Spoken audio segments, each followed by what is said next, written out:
एक चर्चित व्यक्तित्व हैं, संघर्षशील व्यक्तित्व श्री रमेश भिदोड़ी जी।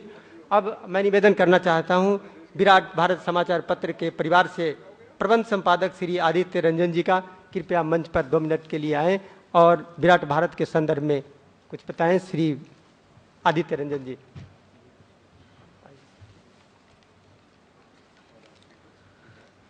नमस्कार।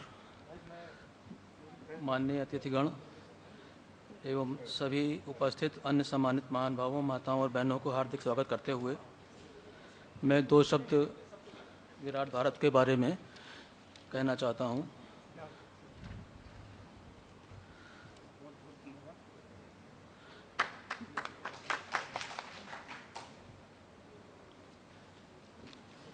मैं आपको बताना चाहूँगा कि विराट भारत के प्रधान संपादक श्री राजेश करदम मेरे सहोदर तो नहीं हैं, परंतु मेरे छोटे भाई, मेरे सखा, मेरे भागीदार, मेरे हितैषी अवश्य हैं।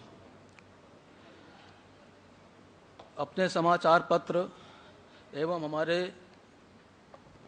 व्यापार समूह की जानकारी संक्षिप्त में श्री राजेश भाई आपको पहले ही दे चुके हैं, उसकी पुनरावृत्ति करने का कोई अब औचित्य नहीं है। अभी माननीय बिट्टा साहब के ओजस्वी भाषण से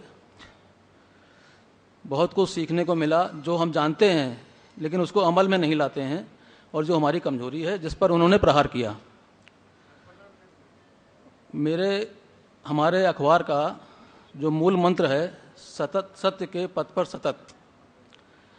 मैं अपने समाचार पत्र विराट भारत के मूल मंत्र सत्य के पथ पर सतत पर 2 शब्द ये कहना चाहूँगा कि हमारा ये सत्य न्यायालय में गीता की शपथ लेकर बोला जाने वाला सत्य नहीं है, और ना ही महाभारत के सत्यवादी युधिष्ठिर की तरह उस सत्य की तरह है जिसमें जोर से कहा जाता है कि अश्वत्थामा मारा गया और धीरे से कहा जाता है कि किंतु हाथी। हमारा सत्य उस पर आधारित नहीं है। हमारा सत्य राजा हरिश्चंद्र का सत्य है जो सर्वदा निस्वार्थ रहा है। हमारा सत्य भूख, गरीबी और भ्रष्टाचार के खिलाफ संघर्ष का सत्य है, जो कि आज हमारे समाज में एक नग्न सत्य की तरह हमारे सामने मुँह बाए खड़ा है। और उस सत्य को हम नकार के, जैसा कि बिट्टा साहब ने कहा, हम दुनिया भर की चीज़ें दिखाते हैं, प्रचार करते हैं लोगों का, मीडिया के माध्यम से होता है, किसी के माध्यम से होता है, लेकिन हम जो बताया कि राजा हरिश्चंद्र के सच और अपने जीवन के सच का आईना बनकर विराट भारत को आपके सामने लाए हैं, और आशा करते हैं कि आप लोगों के सभी सहयोग से और आशीर्वाद से हम इस सच की लड़ाई में निरंतर अग्रसर होते रहेंगे और आपका सहयोग हमें मिलता रहेगा। हम निडर हैं, इसमें कहने में हमें कोई शंका नहीं है, कोई संकोच भी नहीं है। बहुत से लोग कहते हैं अखबार क्यों निकाला जाए, चलो दुश्मनों का नाम हवा में उछाला जाए, आओ अब एक अखबार निकाला जाए। हमारा वो अखबार उसके लिए नहीं है।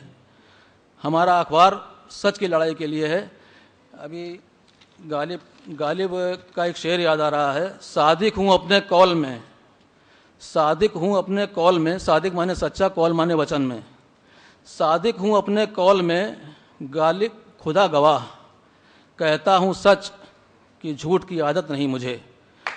मैं अपने अखबार को उन ऊंचाइयों तक ले जाना चाहता हूं जहां पर बाकी अखबार नीचे से देखें कि हाँ, ये विराट भारत है और इसका अनुसरण हमें करना है।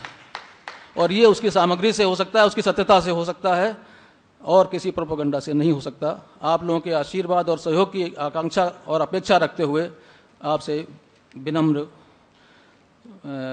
विदा लेता हूं इन्हीं शब्दों के साथ, और आप सबका बहुत बहुत आभार प्रकट करता हूं कि आपने अपने कीमती समय में से आकर हमारे इसको अखबार को अपने आशीर्वचनों से अभिसिंचित किया। धन्यवाद।